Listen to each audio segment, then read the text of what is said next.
నమస్తే, welcome to the analysis. నేను చందు. ముఖ్యంగా ఏపీకి ప్రధాని మోదీ రాబోతున్నారు. అవును, ఈ నెల 17న చిలకలూరిపేటలోని బొప్పూడిలో నిర్వహించేటువంటి సభకు సంబంధించి కూడా, అంటే అటు టీడీపీ, జనసేన, బీజేపీకి సంబంధించి పొత్తు కన్ఫర్మ్ అయిన తర్వాత నిర్వహిస్తున్నటువంటి మొదటి సభ, ప్రతిష్టాత్మకంగా తీసుకున్న ఈ మూడు పార్టీలు. ఈ సభకి స్వయంగా ప్రధాని మోదీ కూడా హాజరు కాబోతున్నారు. అంటే ఇప్పుడు ప్రధాని రాకని మనం ఏ విధంగా చూసుకోవాలి అంటే, గతంలో 2014లో ఇదే కూటమి ఎన్నికల్లో విజయం సాధించింది. మరి ఇప్పుడు 2024లో కూడా ఈ సీన్ రిపీట్ కాబోతోంది. అయితే అటు అంతగా ఏపీలో బీజేపీ హవా అనేది లేదు. ఇప్పుడు పొత్తులో భాగంగా కూడా కొన్ని సీట్లని అది తీసుకోవడం జరిగింది బీజేపీ. ఈ నేపథ్యంలో కూడా స్వయంగా అంటే బీజేపీకి సంబంధించి కీలకంగా ఉన్న నేతలు కాకుండా దేశ ప్రధాని ఈ సభకు హాజరు కావడాన్ని మనం ఒక కీలకమైనటువంటి విషయంగా చెప్పుకోవచ్చు. ఏదేమైనప్పటికీ కూడా రాష్ట్రంలో అటు టీడీపీ, జనసేన ఉన్నప్పటికీ కూడా టీడీపీ పెద్ద పార్టీగా దీనికి సంబంధించి, ఈ సభకు సంబంధించి కూడా బాధ్యతల్ని తీసుకుంది.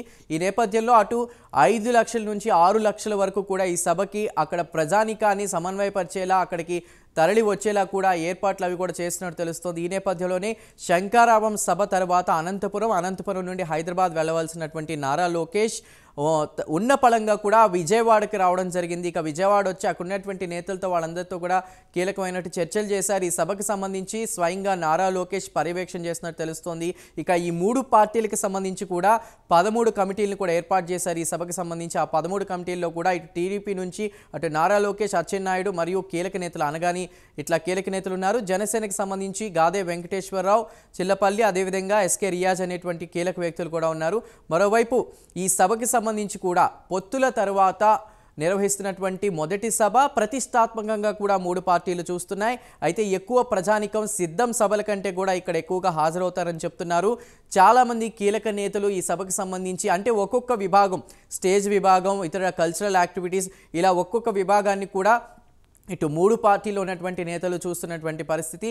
ఏదేమైనప్పటికీ కూడా ఈ సభకు సంబంధించి వైసీపీ ప్రభుత్వంపై తీవ్ర స్థాయిలో విమర్శలు చేసే అవకాశం ఉంది. అయితే ఇక్కడ మనం ఒక విషయం సరిగా చెప్పుకోవాలి. ప్రతి సభకి కూడా ఎక్కడో చోట అడ్డు పెట్టేటువంటి వైసీపీ ఈసారి ఇటు మూడు పార్టీలు కూడా అటు చిలకలూరుపేటలో నిర్వహించేటువంటి సభకి సంబంధించి ఆర్టీసీ బస్సుల్ని అంటే ఇవ్వడంలో కూడా క్విక్గా రెస్పాన్స్ అయిందని మనం చెప్పుకోవచ్చు. అంటే ఒక రకంగా అచ్చెన్నాయుడు లేఖ రాసిన వెంటనే కూడా త్వరితగతిన స్పందిస్తూ ఎన్ని బస్సులు కావాలంటే కూడా అక్కడ ఉన్నటువంటి ఆర్టీసీ యాజమాన్యం రిప్లై ఇవ్వడంతో ఒక రకంగా అందరూ షాక్కి గురయ్యారు. అంటే దీనికి సంబంధించి రీజన్స్ మనం ఏ విధంగా చెప్పుకోవచ్చు, అటు ప్రతిపక్షంలో ఉన్నవారు విమర్శలు చేస్తూ ఒక రకంగా కథం తొక్కుతూ ముందుకెళ్తూ ఈసారి ఊరుకునే పరిస్థితి లేదన్నారు ఈ కోణంలోన, లేదా దేశ ప్రధాని స్వయంగా ఈ సభకు హాజరవుతున్నారు కాబట్టి ఆర్టీసీ బస్సులు ఇవ్వకుండా గనక వీళ్ళు కొద్దిగా వెనకడుగు వేసినా, ఇబ్బందులు కలగజేసినా ప్రధాని మోదీ సీరియస్ అయ్యే అవకాశం ఉన్న నేపథ్యంలో కూడా ఆర్టీసీ బస్సులు అడిగిన వెంటనే ఎన్ని బస్సులు కావాలంటూ కూడా